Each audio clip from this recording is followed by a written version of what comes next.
Second down, Vick. Swings it out to the flat for Freeman. And this one will go to the 28-yard line. 7 yards there, good enough to move the sticks. We always talk about having to read defenses and how complicated that is. Well, this was an excellent read. Read the pressure and got rid of the football before it even got to him for a nice game. And when they're blitzing like that, running back usually a good spot to go with a football? Without a doubt, because he's right in your sight line or he's near you. So you're able to just get it to him easily. And once he gets in space, that's usually a good matchup for him. A good pickup there, a 22. This quarterback now 5 straight completions here in this second half. 1st and 10. Back now in Indianapolis. It's the Falcons. They've got the football. They've got the lead as we get set to start the 4th. So signs of life in what's been a dormant offense in this second half. Here's 1st and 10.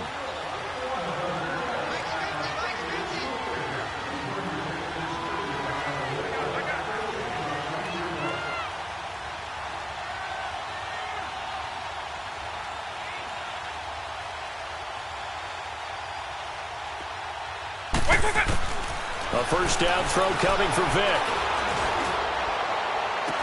He's going to go out of bounds, but he takes this one down just shy of the 20. Still throwing the football here, even with the big lead. Yeah, I know you and I came up in a different era, and we think about sportsmanship and all that. Other people think about fantasy points and getting their numbers. That's all they care about right now.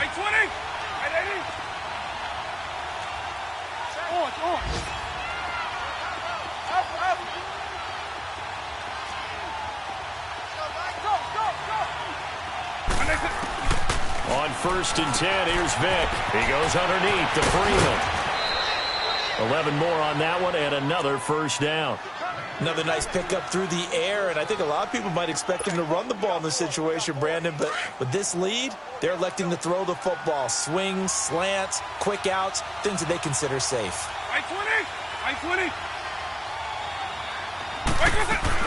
They'll run here with Freeman.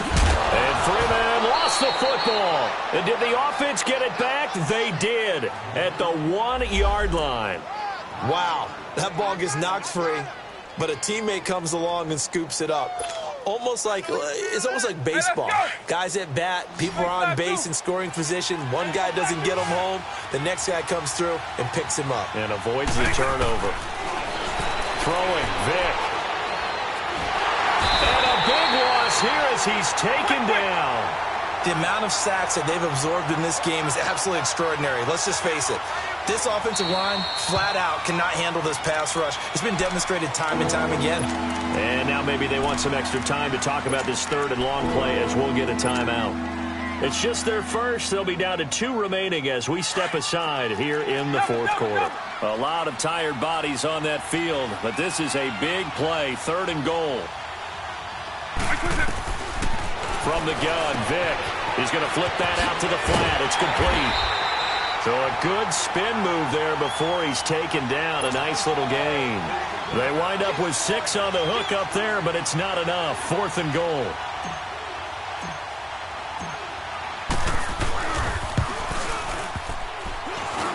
And he missed it. It's no good. And this score will stay right where it is. And that one, my goodness, that was almost too easy. Yeah, you're not going to have too many attempts shorter than that one.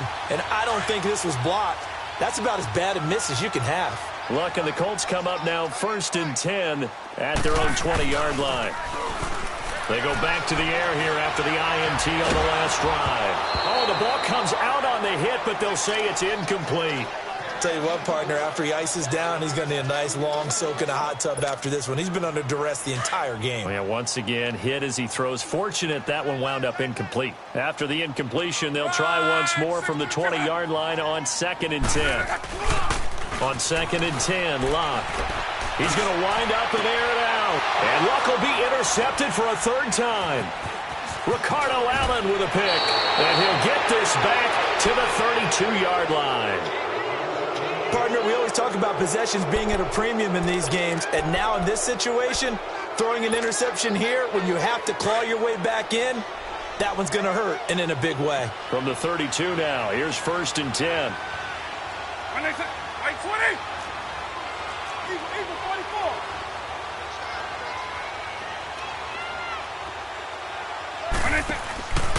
And now a 10th carry for Freeman. Space to run past the 20. Touchdown, Falcons! Devontae Freeman, his first touchdown of the new season. And the Falcons turn that interception into a touchdown. Well, partner, that was another explosive run, and one thing I've learned in our time in this game, yes, the offensive line has to get a lot of credit, but for big runs to occur, the wide receivers have to block well downfield. And then you have to have a good guy carrying the ball too, right? Oh, without a doubt. You need that difference maker lugging the rock.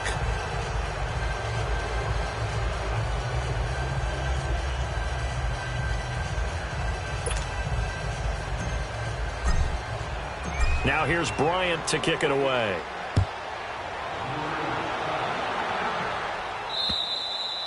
And this will be a touchback as that sails over the end line.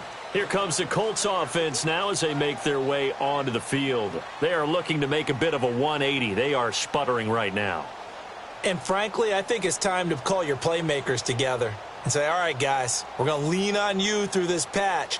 We need you to get us back on track and get us going in the right direction. So you're calling plays geared to them. Not necessarily what you look at your plays, oh, this hurts the defense. I want the ball in the hands of X, Y, and Z and see if we can move forward. So don't get too cute. Go to the playmakers. And they get him down, but not before he takes it across the 40-yard line. That play going for 16 yards to start the drive. First down. One play has him up past the 40 already, and another 1st and 10. Let it roll, let it roll, let it roll.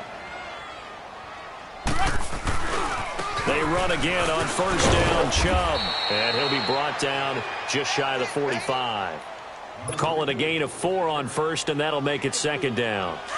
On any running play that's called, they're always hoping that it's going to break big and go the distance.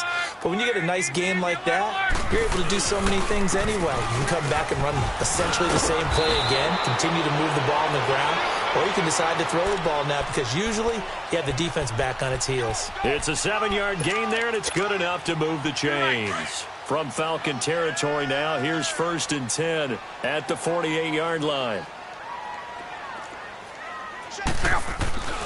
They'll try the air now with Locke. And his pass is intercepted for the 4th time today. Picked off by Brian Poole.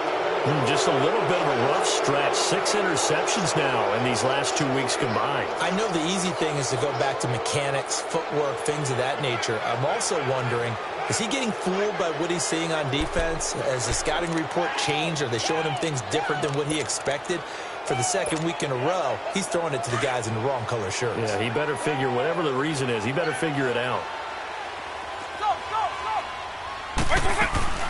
So here's Vic following the interception. And that is incomplete.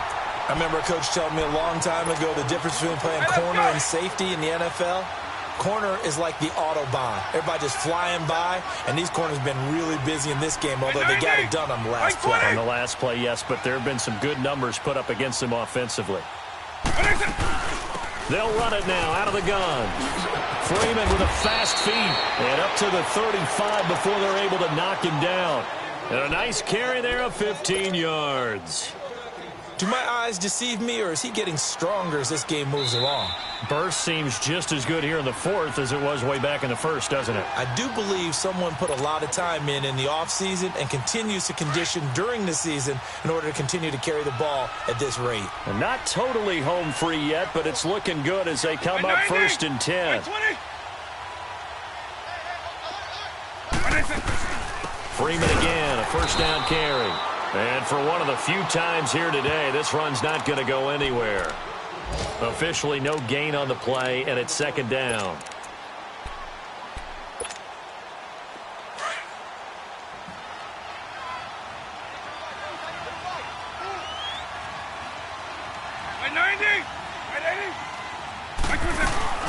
They'll run it now out of the gun.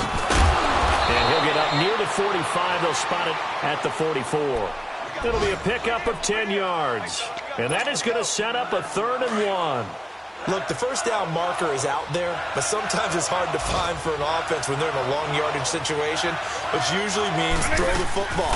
In this case, they went against the tendency and ran it, and boy, the reward was there. A big pickup, and guess what? It's now 3rd and very short in order to try and pick up a first down. Here's Matt Bosher now as he's on to punt for Atlanta. And he gets this away, and look at this. This is a good one.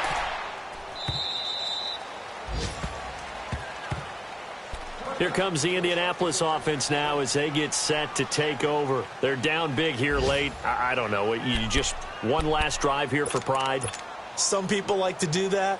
I remember playing for a guy once. We were down huge, and someone said, "Coach, what do you want to call?" He just waved a hand like, who cares? Let's get out of here and do something some other time. But some teams like to do something at the end to feel a little bit better as they continue to move forward. Yeah, probably just want to put this one behind them. They begin this drive with Chubb. A solid run on first down. Gain of 7 leaves them with a 2nd and 3. I'd say it's pretty good strategy. If you throw interceptions on back-to-back drives, let's see if the running backs can handle the ball a little bit, get things going. And also, you motivate your offensive line. I think they're in the mood to fire out and hit someone. I thought the defense, though, might be a little more prepared for that run. Pretty good gain on the ground. Indianapolis moving the chains there on a gain of 12. Clock management definitely critical here if they want to get back in this game. Absolutely agreed. They have to up the tempo in this case, down a couple of scores. Want to make sure they have a chance to win this ball game. Now a play fake here on first down. Out to his left. He's going to let it fly.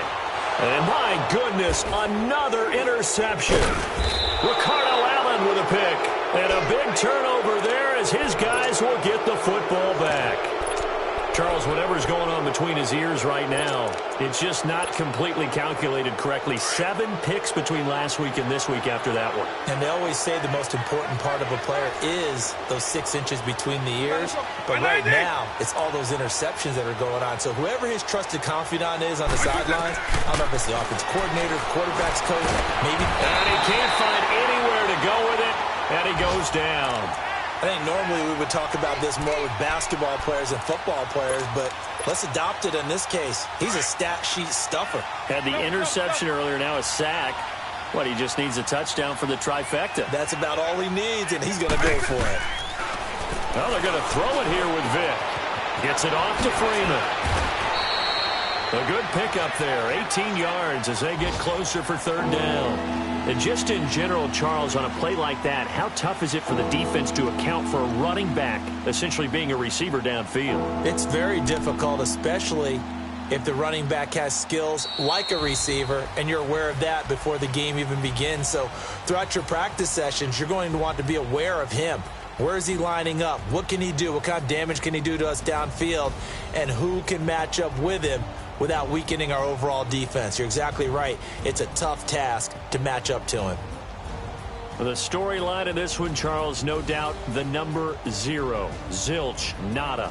A shutout so hard to do in the NFL. It really is, and what an accomplishment, because you feel that not just on the defensive side, but as a full team. There's a lot of pride that goes into shutting out an opponent. And how about that 0 on the scoreboard for them?